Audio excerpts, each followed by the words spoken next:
చంద్రబాబు నాయుడు గారు ఒక కామెంట్ చేశారు. ఆంధ్రప్రదేశ్ నుంచి వచ్చిన ఐఏఎస్ అధికారులు అంటే చాలా పేరుండేది గతంలో, బట్ లాస్ట్ 5 years లో అటువంటి పరిస్థితి లేకుండా పోయారు. ఆంధ్రప్రదేశ్ ఐఏఎస్ అధికారులకు ఒక మచ్చ తీసుకొచ్చి పెట్టారు అని. సో ఇప్పుడు జరుగుతున్న పరిణామాలు ఆ మచ్చని చెడిపేసేలా ఉన్నాయా, ఆ మచ్చని ఇంకా పెద్దగా చేసేలా ఉన్నాయా? రెడ్ బుక్ రాజ్యాంగం, రెడ్ బుక్ అని చెప్పేసి ఎప్పుడైతే ఒక మాజీ మంత్రి, ఒక ముఖ్యమంత్రి కొడుకు రెడ్ బుక్ రాజ్యాంగం అని ఎలక్షన్ క్యాంపెయిన్ లో చూపించి, ఈ రెడ్ బుక్ రాజ్యాంగాన్ని నేను అమలు పరుస్తాను, చట్ట ప్రకారం ఎవరైతే పనిచేయలేదో వాళ్ళందరినీ నేను చట్టాన్ని చూపిస్తాను అని చెప్పినటువంటి ఒక మాజీ మంత్రి, ఇప్పటి మంత్రి, రేపొద్దున ఇదే మంత్రి గారి పరిపాలనలో పనిచేసిన 5 సంవత్సరాల్లో పరిపాలన పనిచేసినటువంటి ఐపీఎస్ ఐఏఎస్ ఆఫీసర్ని రేపొద్దున వైసీపీ వాళ్ళు ఒక ఎల్లో బుక్ ఒక గ్రీన్ బుక్ రాసుకొని, ఆ గ్రీన్ బుక్ లో వీళ్ళందరి పేర్లు పెట్టుకొని ఈ 5 సంవత్సరాలు ఈ గ్రీన్ బుక్ అని మేము పరిపాలిస్తున్నాము అంటే ఏ ఐపీఎస్ ఆఫీసర్ అయినా ఐఏఎస్ ఆఫీసర్ అయినా నిష్పక్షపాతంగా నిజాయితీగా పని చేసే అవకాశం ఉందా? మీరు చెప్పండి నాకు. డెఫినెట్గా నో. మనం దీన్ని అద్భుతమైన రాజ్యాంగం పాలిటిక్స్ అందమా? 164 సీట్లు ప్రభుత్వానికి ఇచ్చింది ఇందుకోసమేనా? 164 సీట్లు ఇచ్చి మీరు సూపర్ 6 అనేటువంటి ఒక కార్యక్రమాలు పెట్టి ఈ రాష్ట్రాన్ని 10 సంవత్సరాల నుంచి రాజధాని లేదని మీరే చెప్పారు.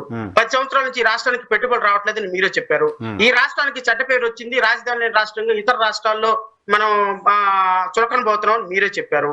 ఈ రాష్ట్రానికి సంబంధించి ఏ విధమైనటువంటి ఉపాధి అవకాశాలు లేక తరలిపోతున్నారని చెప్పారు. కంపెనీలు రావట్లేదు, పెట్టుబడులు రావట్లేదు అని చెప్పారు.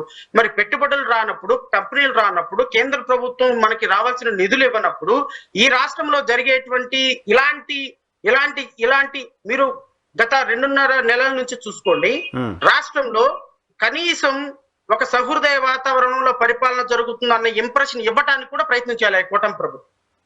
కాదు, స్వతంత్రం వచ్చేసింది అంటున్నారు కదా. ఇప్పుడు స్వతంత్రం వచ్చింది, అంతకుముందు ఆ స్వాతంత్రాన్ని ఫీల్ అవ్వలేదు సామాన్యులు. ఇప్పుడు నిజమైన స్వాతంత్రం 5 ఏళ్ల తర్వాత వచ్చింది అనేది నిన్న చంద్రబాబు నాయుడు గారు మాట్లాడుతున్న మాట. స్వతంత్రం అంటే అది ఒక జాతి మొత్తానికి రావాలి నరసింహరావు గారు. స్వతంత్రం అంటే తెలుగుదేశం కార్యకర్తలకి స్వతంత్రం వస్తే దాని స్వతంత్రం అను.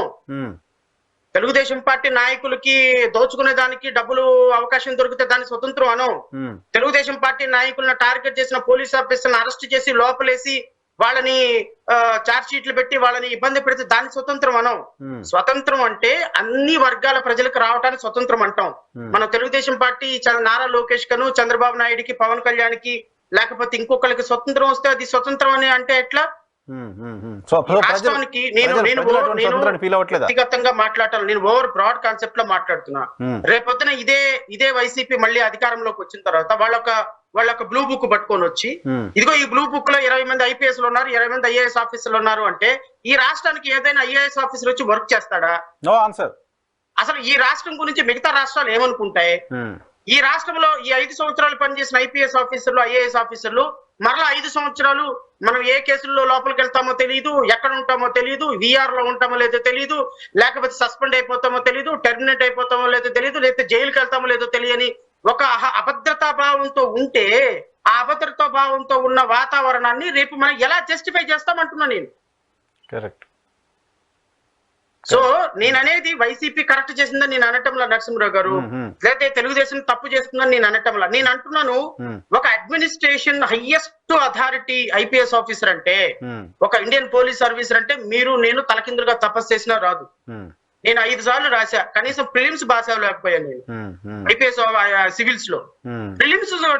ప్రిలిమ్స్ అవ్వాల, ఎంత కష్టపడి చదివినా మనం జడ్జిని అవ్వగలిగాను కానీ ఐఏఎస్ ఆఫీసర్ అవ్వలేకపోయాను కదా. సివిల్స్ రాసే వాళ్ళ అంటే ఒక హైయెస్ట్ సర్వీసు, దేశంలో ఉన్న హైయెస్ట్ సర్వీసు ఈ రోజు రాష్ట్రంలో ఒక చీప్ గా ఒక అటెండర్ కంటే కూడా జాబ్ సెక్యూరిటీ లేని విధానంతో మన రాష్ట్రంలో ఉంటుంది అంటే ఇది ఏ విధమైనటువంటి అడ్మినిస్ట్రేషన్ కి దీన్ని మనం అభివర్ణించాలి? మీరు ఆలోచించండి.